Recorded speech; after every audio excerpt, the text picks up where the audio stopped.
Are you looking for a big hunk of juicy meat? Well, so are we, and that's why we're heading into Tiffins today for this Disney dining review, which is brought to you by Dreams Unlimited Travel. If you like our content, you want to support us, book a vacation through Dreams Unlimited Travel. It costs you no extra money on your Disney vacation, so head over to dreamsunlimitedtravel.com today for a free no obligation quote.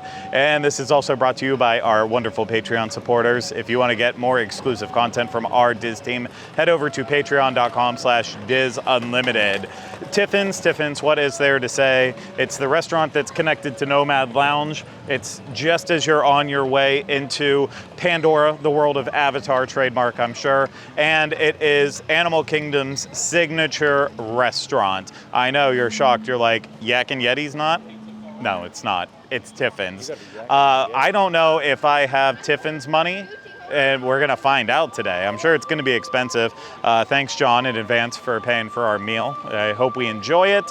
But without further ado, let's head inside Tiffins and see what they're cooking up. We found our way to our seats. Thank you to the incredibly kind and helpful cast member that also pointed out some wonderful details along the way here, like these really cool sort of totem-looking carvings that they have in here that were rescued from Camp Minnie and Mickey that I don't remember ever seeing over there. And apparently they were maybe the prototype for the Tree of Life. I thought that was really cool. You'll also notice my lit-up friend behind me here if you're watching this, and it's me and me. We're all looking great today. But obviously, as we do with any one of these reviews at this point, if there are some interesting specialty cocktails, we're going to order some. And my favorite drink on Disney property is the Tempting Tigress, which you can get here. And that is $17. It is Russell's Reserve 10-year bourbon, St. Elizabeth allspice dram, tamarind syrup, and lime juice. Comes in a little rocks glass here. The reason why I like this drink is because I feel like it is really quality. I don't know if it always had Russell's Reserve 10-year bourbon in it or if that's new, because I felt like before it had a different liquor. I could be wrong. I love bourbon though, and Russell's 10 is just fine by me. So I'm happy to report that it's still pretty solid. It's got, it's not really like an old-fashioned. It's that allspice dram really comes through a lot, mixed with the tamarind syrup is nice, and then the lime juice really gives it, with that allspice dram, gives it, it's like edging on tart is basically where we're getting up to. It's like bordering right there, but I think it's pretty solid. I don't know if I'm going to say this is my favorite drink on Disney property, though, still. I don't know. I think that's going to be a journey that we do throughout these videos, but I think it's pretty solid, and if you never had it, I would definitely recommend it. For my beverage, I chose the Hightower Rocks for $17, and it is made with Casa Dragones Blanco tequila, sorry, I butcher everything, watermelon, sweet and sour, and lime juice. I already ate it, but it comes with a giant wedge of watermelon, so it's a nice little treat on this very hot day. This is normally my go-to order at Nomad Lounge. I love a good margarita, and I feel like the watermelon tastes like actual watermelon, so it doesn't taste artificially sweet or too sour. I feel like sometimes sweet and sour combined with watermelon, it's just too much. Like I get a little heartburn from all the, citrusy flavors of it. So this is a go-to for me, especially on a hot day. Just as good as always. I will always 10 out of 10 recommend this one. Comes in this fun little glass. So yeah, I know I do too. I want to get these at home, right? So yeah, and it's pink. Who doesn't love that? None of the cocktails were calling my name today, so I just went boring with the Kungaloosh Spiced Excursion Ale for $11, African-inspired deep amber ale brewed exclusively for Walt Disney World with sorghum and a special blend of spices including cinnamon and cardamom.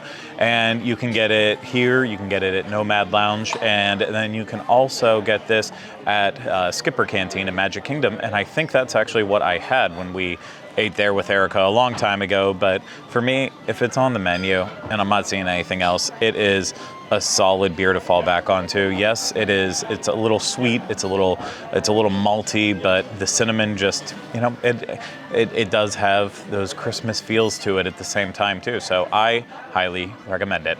We've also ordered some appetizers here today. We did 3.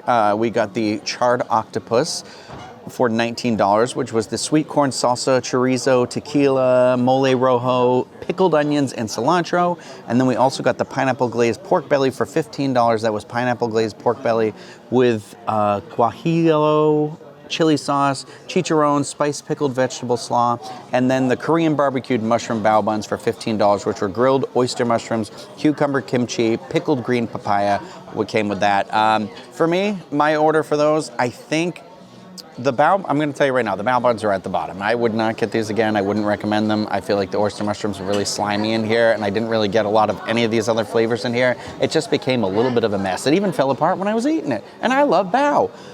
So I think for me, the charred octopus was really good, but that pineapple glazed pork belly, it was really good. With the chicharrones, adding that like saltiness to it, I don't think the pineapple was like overpowering in that. In fact, I feel like it was really faint, which was my fear with it because I don't really like super sweet meats. I know, surprise, surprise. But the charred octopus is like right there because it has like the slightest hint of a spice with it. But it was just like, I know that people worry about octopus and they think, oh, chewy. Not chewy at all. It was delicious. I would 100% get both the charred octopus and the pineapple glazed pork belly again and recommend them as well. So the appetizers, there were actually a couple things that were tempting to us, and I would agree with Rhino's ranking. I think the charred octopus comes out number one for me, and I feel like even if you aren't an adventurous eater, the flavor is so good. Like it just has this kind of like smokiness to it, almost like a little bit of spice, but not overpowering. And I thought that the sweet corn salsa that was with it was great. I would have actually liked more of that. I would have just eaten it.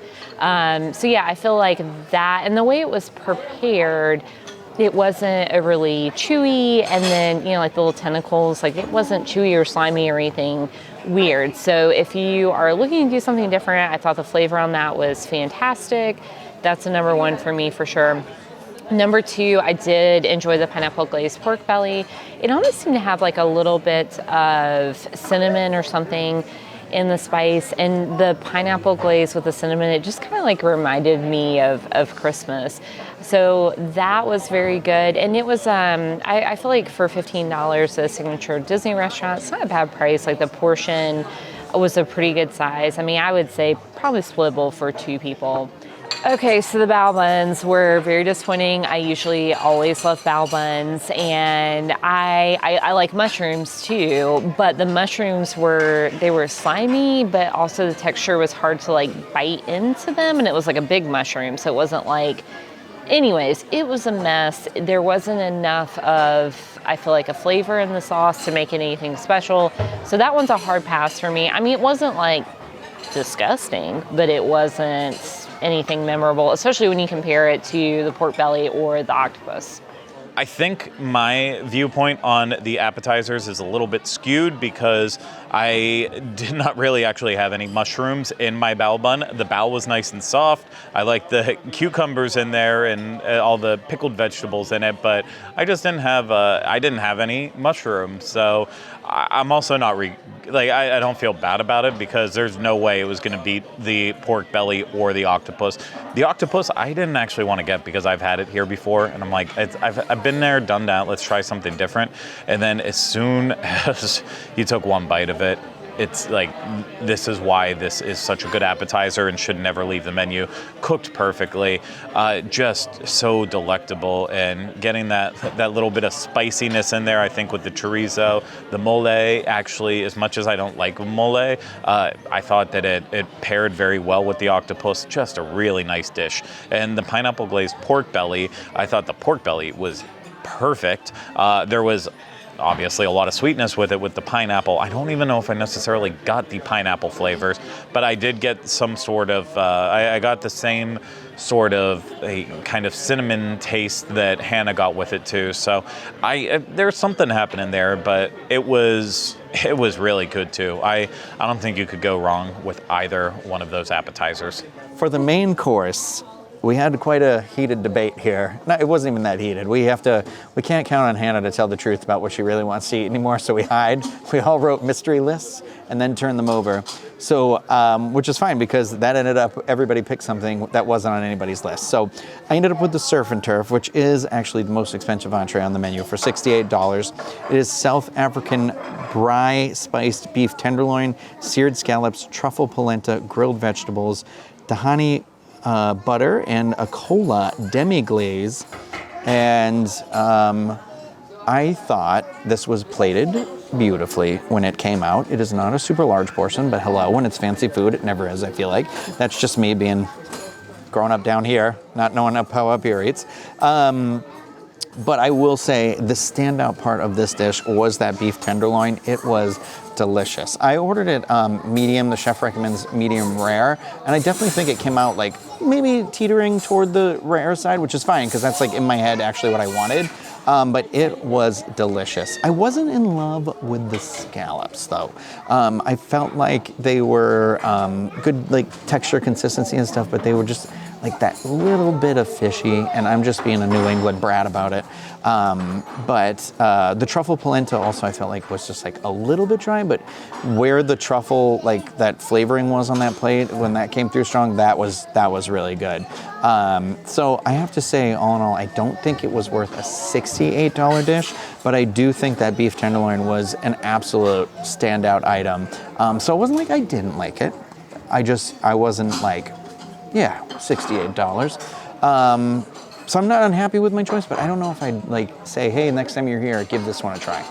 Let the record show, I don't lie about what I want to eat. I'm just a thoughtful, considerate friend who usually lets my friends pick their meal first because I pretty much love all food, or I will be willing to try all food, which leads me to what I ordered today. I ordered the whole fried sustainable fish for $45, and it's served with coconut fried rice, green and red curry, Thai green papaya slaw, and peanuts. And so the fish today was sea bass, which I have had before. I feel like on Disney Cruise Line is the last Disney place I've had it. Oh yeah, because they have a seminar that's anyone can cook sea bass. I don't think that's true, but anyways. So I got this, and you can opt to do a pan-roasted fish fillet instead of the whole fried fish, same price. Honestly, I should have done that, but I was feeling bold, and so I wanted to see this whole fried fish, knowing that it would indeed be a whole fried fish.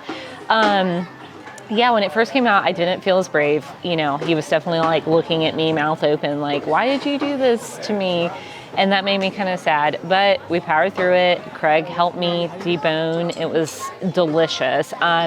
So it does still have the skin on, and so it's not, when you think about being fried, it really just kind of like held in the moisture of the fish.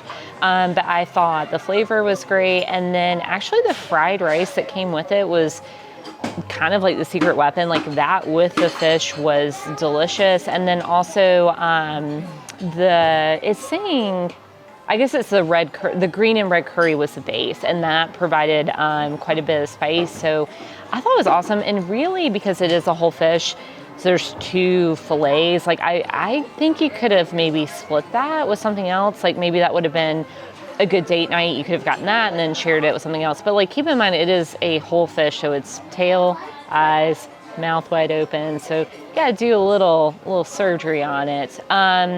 Would I get to get it again? Like I said, maybe if I was splitting it, but I do feel like the flavor was spot on. So I'm not complaining, but sorry to the fish and your family. I have some feelings about that now.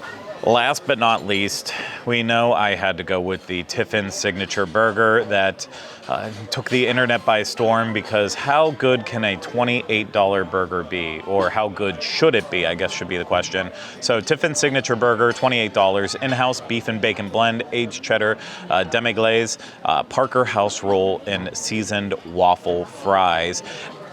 Let's make this perfectly clear right off the top. This is not the best burger on Walt Disney World property.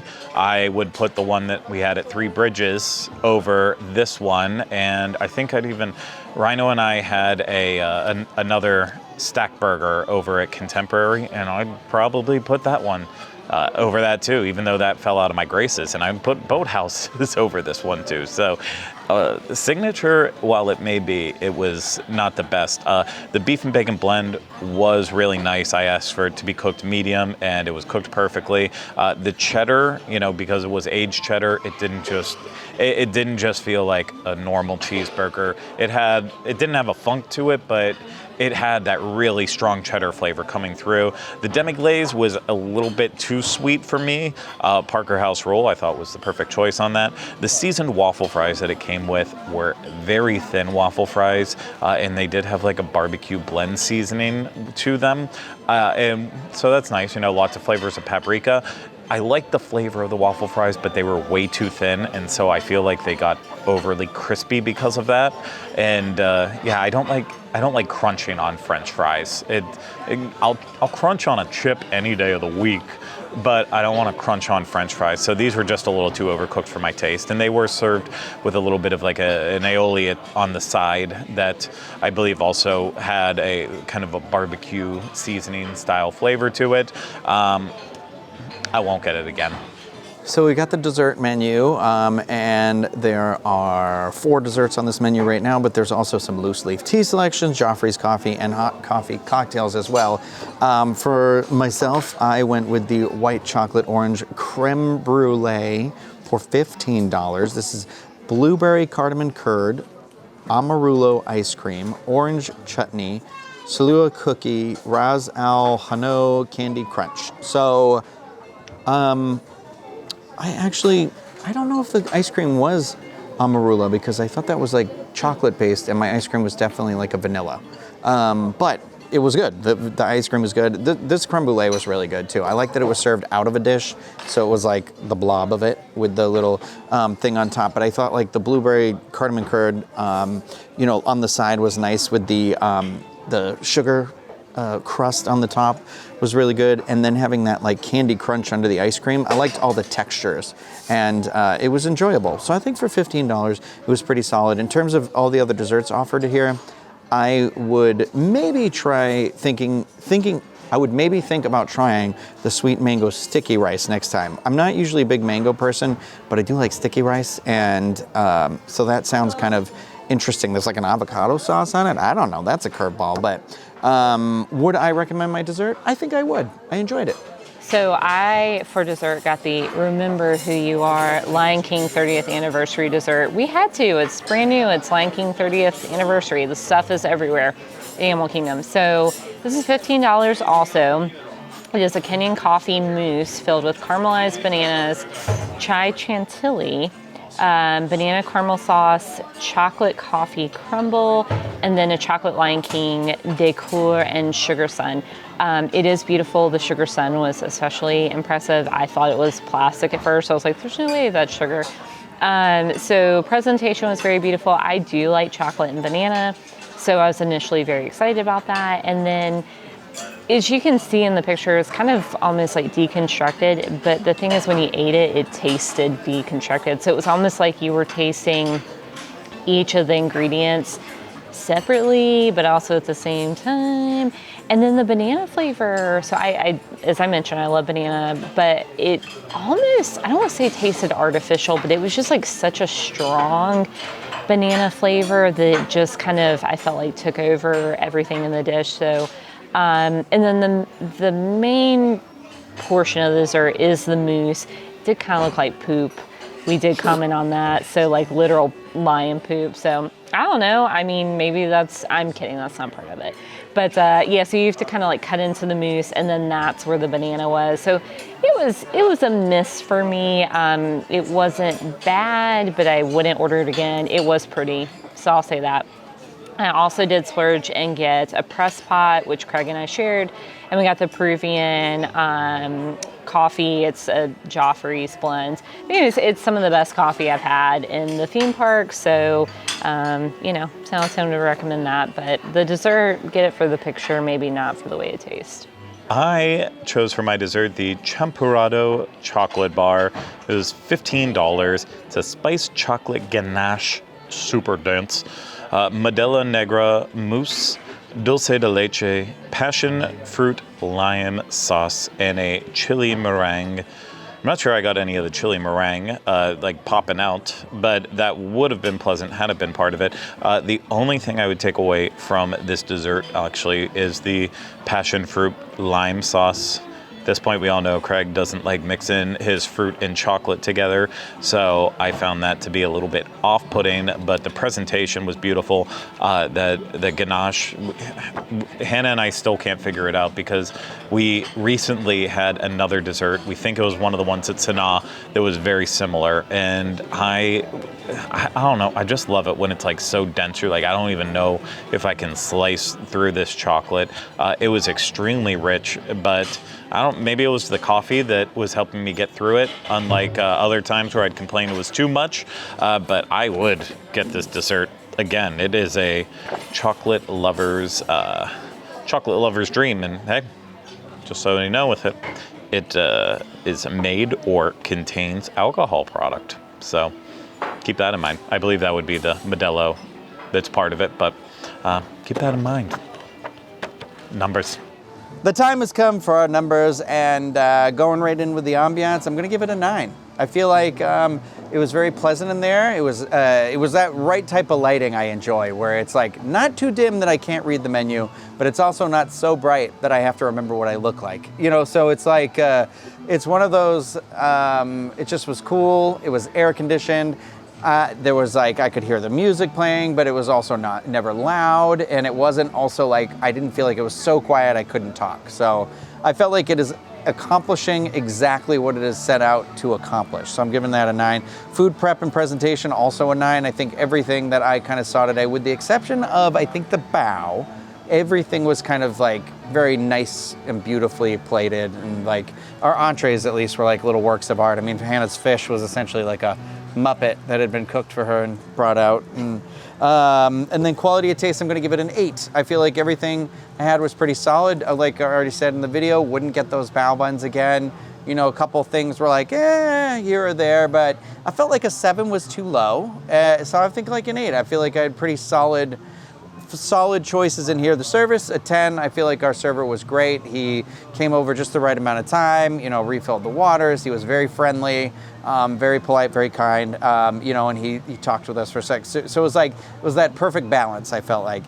Cost, I'm giving it like a 7 because it is expensive. And like I already said in the video, my meal, I felt like could have definitely, it was like a little too much for that meal, and I felt like a couple, like it's definitely on the higher side. I mean, it is signature dining, so that is kind of rolled in as part of the experience and stuff. But I think a 7. If I had done an 8, I would have been like, I don't know that there were deals necessarily to be had in there. So that's why I say a 7, just like right in there. So character interaction, 0. Didn't see a single character when I was in there. And then that brings the total down to a 43 out of 50. And while I was sitting there, I was thinking in my head, I was like, I'd give this like an 8 out of 10. And lo and behold, a 43 out of 50. Well, guess what that is? An 86 out of 100, 8.6 out of 10. So yeah, I think that's right in line with how I'm walking away feeling about it. It was pretty good. I feel like I had the things I wanted. I'd like to see the menu change before I'd come back again. And again, I think this would be like a special occasion restaurant for me, but I'm glad we came here and I enjoyed my experience. So I'm basically going to tell, I feel like the same story is Rhino. You're going to recognize a lot of these numbers. Ambiance, I gave it an 8. I did like the details of the wood carving, and we found out some very cool stories, like how the columns or the totems inside were once part of Camp Minnie and Mickey. So I like that. Also, you can tell that they were painted before. They were beautiful works of art, and they inspired the Tree of Life. So great tidbit there. Also, there is a very cool carving when you come in the door that is a map, and there's some fun details in there, like there's a castle for each of the parks around the world. There are also turtles for both Lookout Key, Castaway Key, and for Alani, and Vero Beach and Hilton Head, the DVC beach property. So anyways, I thought that was very cool, very personal touch. And also, if you're a big Joe Rohde fan, you can spot lots of his travel pictures. So anyways, enough about that. Food presentation, I'm gonna give it a 10 because I feel like what more could you want? Everything was plated beautifully, had extra garnishes, even my fish smiling at me Disney magic. Just kidding. Quality of taste, I'm gonna give it an 8. I don't really have, I would say, any complaints. I wouldn't order the bao again, but it's a mushroom bao, not too exciting. But I feel like my fish was delicious. The other appetizers I tried were also great. My dessert was okay, but again, still pretty good. Service, I'm gonna give it a 10. To echo what Rhino said, I feel like our server was honest when we asked for opinions. He was interactive, but not like, there every 10 seconds, which is good. That's fine. He also was considerate, like he acknowledged the fact that we were filming, and I know it's awkward sometimes, and I thought that was nice that he was trying to not get in the way or help us set up a shot for pictures. And so, hey, it's an awkward scenario. I get that. So I appreciated that.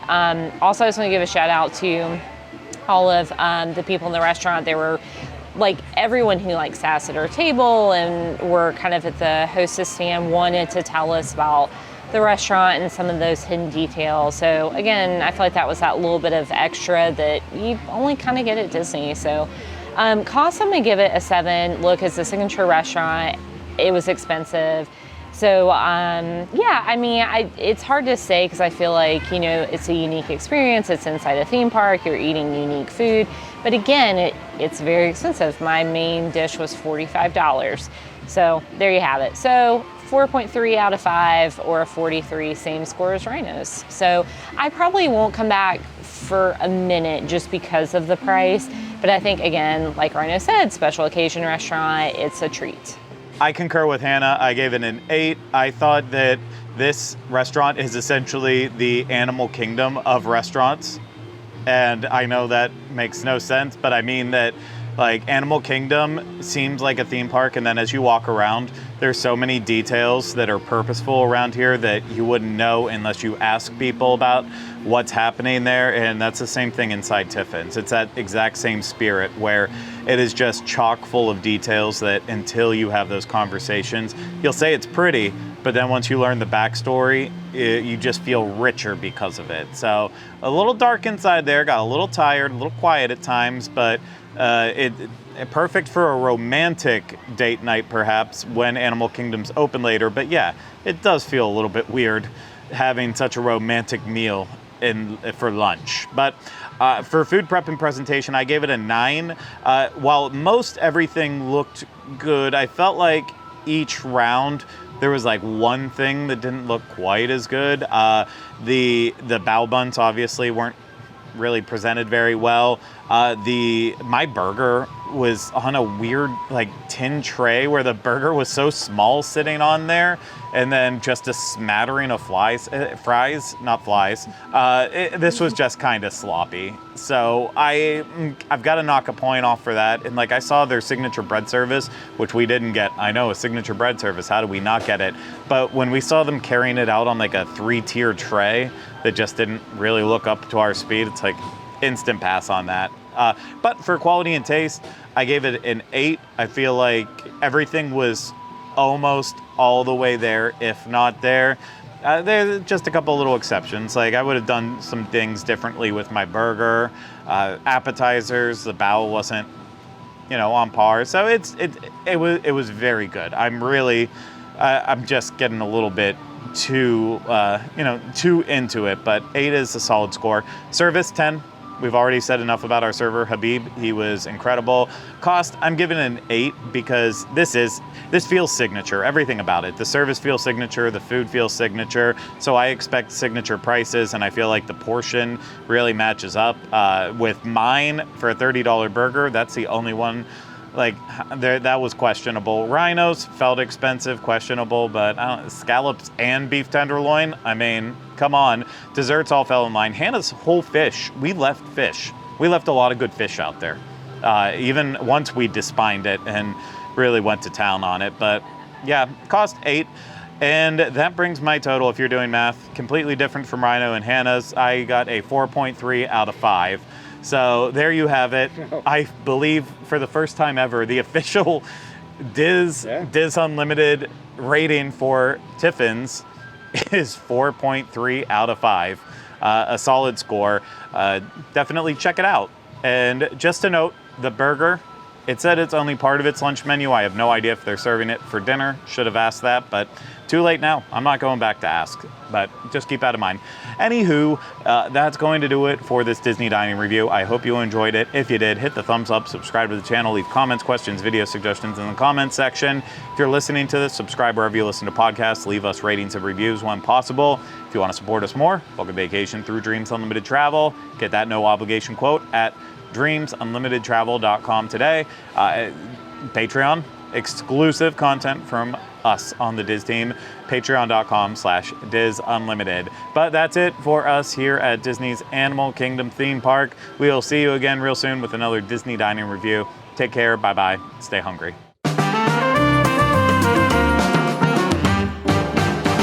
Yummy, yummy.